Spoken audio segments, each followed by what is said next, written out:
Halo, assalamualaikum CS. Selamat datang di channel aku.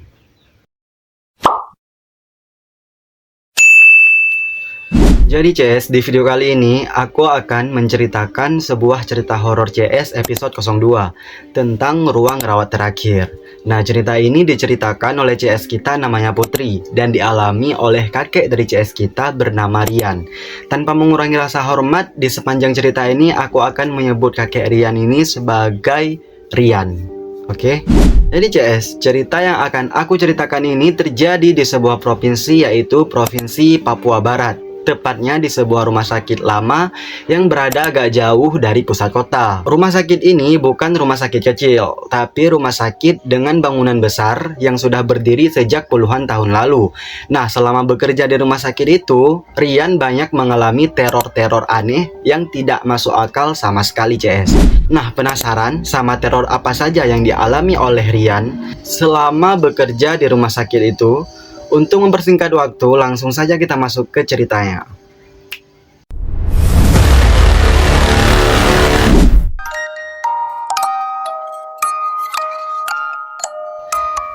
Jadi CS, kakek CS kita itu Rian pada saat bekerja di rumah sakit itu berusia sekitar 34 tahun. Rian bukan bekerja sebagai seorang dokter, bukan juga sebagai seorang perawat utama di rumah sakit itu. Rian ini dulunya bekerja sebagai tenaga kesehatan honorer. Tugasnya semacam asisten perawat yang sering kebagian tugas jaga malam. Nah, karakter Rian ini bukan tipe orang yang gampang akrab dengan orang yang baru dikenal. Rian justru tipe orang yang pendiam. Dia juga termasuk orang yang tidak terlalu percaya dengan hal-hal yang mistis atau gaib. Rian ini CS menjelaskan bahwa rumah sakit tempat Rian bekerja suasananya aneh. Karena jika dilihat dari depan kelihatan ramai dan normal. Tapi kalau sudah masuk ke bagian belakang, terutama gedung rawat inap lama, suasananya langsung berubah. Keanehan tersebut menjadi sinkron dengan bentuk lorong yang lumayan panjang, lampunya kuning redup, dan kalau malam hari rasanya seperti udara di situ lebih berat dibanding tempat lain. Banyak pegawai lama yang sebenarnya enggan bertugas di bagian gedung itu, termasuk kakek CS kita yaitu Rian. Namun karena kekurangan tenaga, akhirnya para pegawai tersebut termasuk Rian mau gak mau harus tetap berada dan bekerja di gedung tersebut.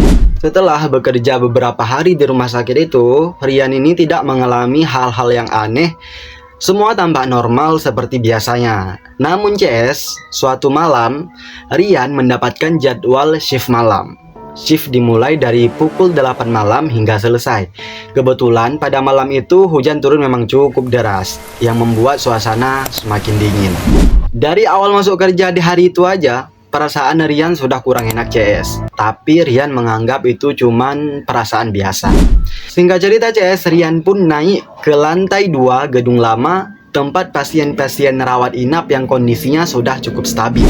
Awalnya semua berjalan normal. Rian mengecek kamar satu persatu, mencatat kondisi pasien, mengganti cairan infus, dan memastikan tidak ada pasien yang membutuhkan bantuan. Nah, tepat sekitar pukul 11 malam CS, lorong mulai sepi. Suara televisi mati satu persatu dan sebagian besar pasien sudah tertidur. Saking sepinya, suara yang terdengar hanya bunyi langkah kaki Rian sendiri. Teror mulai muncul ketika Rian sampai di kamar nomor 214.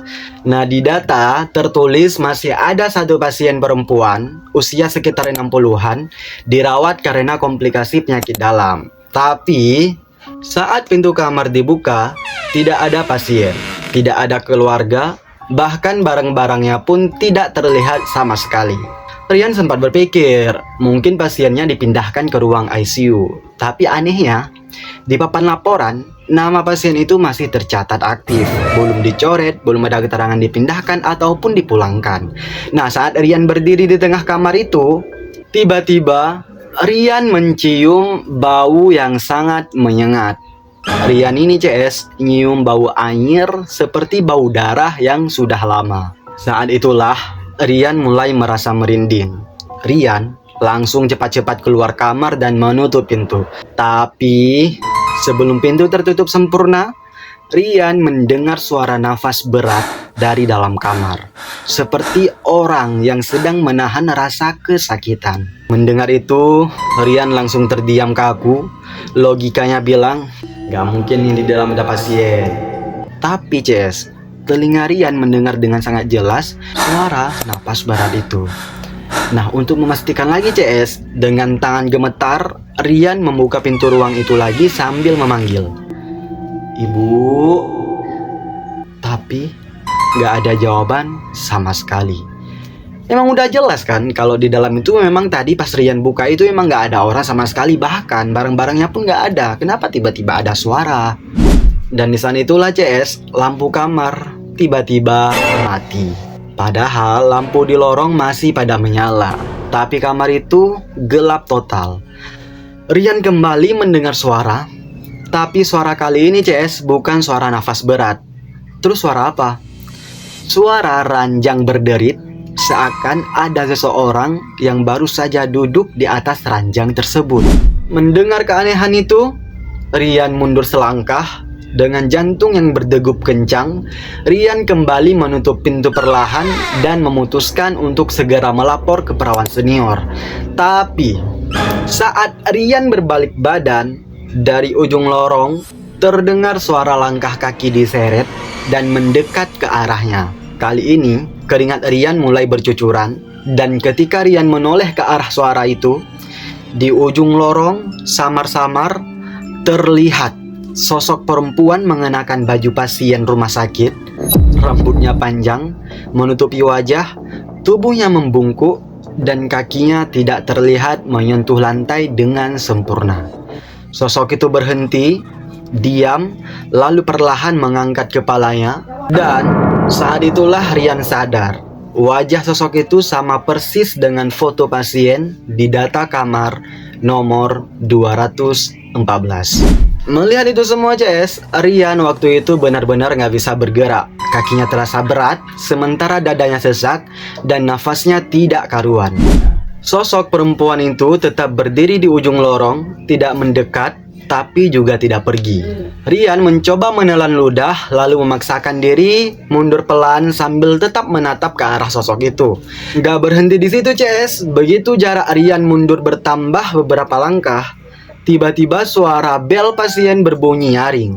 Yang bikin merinding CS, bukan hanya satu bel yang bunyi, tapi beberapa bel berbunyi secara bersamaan, saling bersahutan dari kamar-kamar yang kosong. Saat Rian menoleh sebentar ke arah kamar terdekat dan kembali melihat ke ujung lorong, sosok perempuan itu sudah tidak ada. Lorong kembali kosong, sunyi, tapi suara bel masih terus berbunyi tanpa berhenti. Gak selesai di situ CS, dengan tangan gemetar, Rian masuk ke kamar terdekat untuk mematikan bel. Tapi saat pintu dibuka, pemandangan di dalam membuat lutut Rian hampir ambruk. Di ranjang, terlihat cekungan seperti ada orang yang sedang berbaring, selimutnya sedikit terangkat, padahal nggak ada siapa-siapa. Yang lebih mengerikan CS, monitor di samping ranjang menyala, bahkan menampilkan detak jantung yang stabil. Melihat kejadian itu, Rian cuma bisa pasrah sambil menyaksikan detak jantung yang dimonitor yang terus berjalan, seolah memang benar-benar ada pasien di situ. Nah, perlahan garis monitor mulai tidak stabil, detak jantungnya menurun. Secara refleks CS, Rian masuk ke kamar, memanggil pasien yang tidak terlihat itu dan mencoba menekan tombol panggil perawat. Tiba-tiba, monitor berbunyi panjang. Garisnya lurus yang menunjukkan pasien tersebut telah meninggal. Bersamaan dengan itu, seluruh lampu kamar mati total.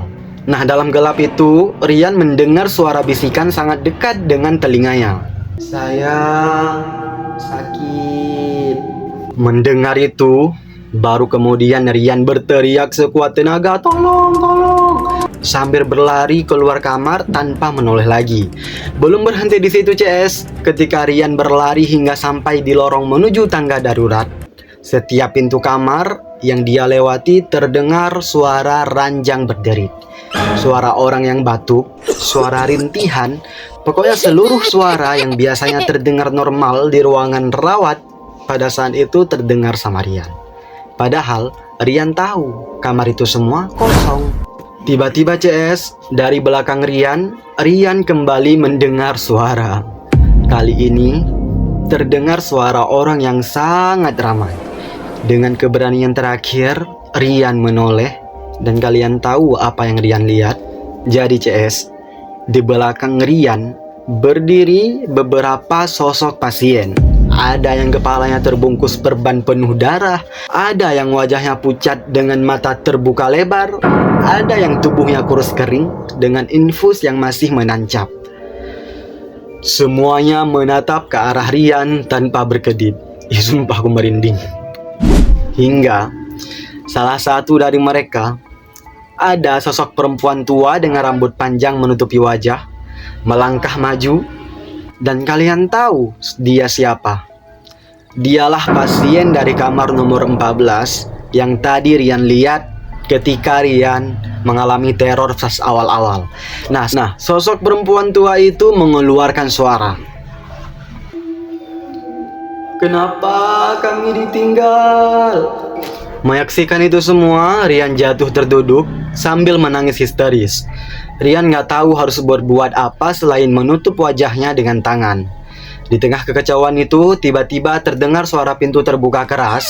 Rian merasakan seseorang menarik lengannya. Dan saat Rian membuka mata, yang dilihatnya adalah Pak Ilham, petugas kebersihan dengan wajah yang panik. Lorong yang tadinya kacau tiba-tiba kembali normal. Tidak ada pasien, tidak ada suara aneh, hanya Rian yang terduduk gemetar di lantai. Pak Ilham tidak banyak bicara, dia hanya membantu Rian berdiri dan membawanya turun ke pos jaga. Sepanjang jalan, Pak Ilham terus membacakan doa pelan-pelan. Di pos jaga, ternyata Bu Mutia sudah menunggu. Jadi CS, Bu Mutia ini seorang pegawai senior yang sudah bekerja puluhan tahun di rumah sakit itu. Wajah Bu Mutia berubah pucat saat melihat kondisi Rian.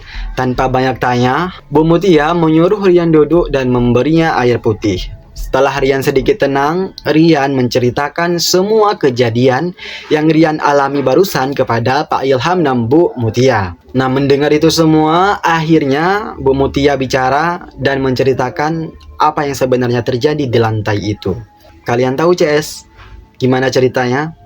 Jadi gini, Bu Ratna bilang CS, bahwasanya lantai itu memang bermasalah sejak lama. Dulu pernah terjadi pemadam listrik besar-besaran saat malam hari. Beberapa pasien kritis meninggal bersamaan karena alat tidak berfungsi. Sejak saat itu, banyak pegawai melihat pasien yang seharusnya sudah tidak ada masih mondar-mandir mencari kamar, mencari perawat, dan mencari pertolongan.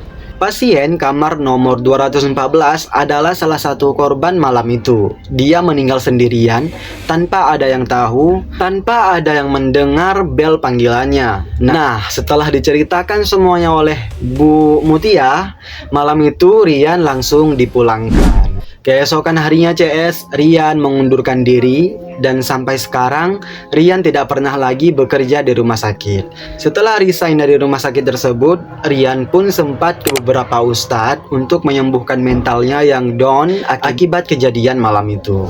Dan CS kita Putri juga mengatakan bahwa kakeknya bilang beberapa minggu setelah kejadian itu, lantai 2 gedung lama resmi ditutup. Tapi setiap malam tertentu, Satpam masih sering melihat lampu kamar nomor 214 menyala sendiri, dan suara monitor jantung berbunyi pelan dari dalam gedung kosong.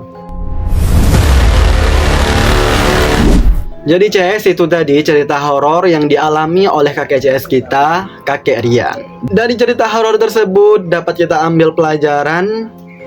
Menurut aku, pelajaran yang dapat diambil adalah kepekaan dan empati itu penting. Energi negatif sering muncul dari rasa sakit, kesedihan, dan amarah yang terdalam. Kalau menurut kalian, pelajaran apa yang dapat diambil dari cerita horor ini? Tulis komentar kalian di bawah. Jangan lupa like video ini dan subscribe channel YouTube aku supaya semakin berkembang. Terima kasih buat kalian yang sudah menonton sampai akhir. Sampai jumpa di next video. Wassalamualaikum.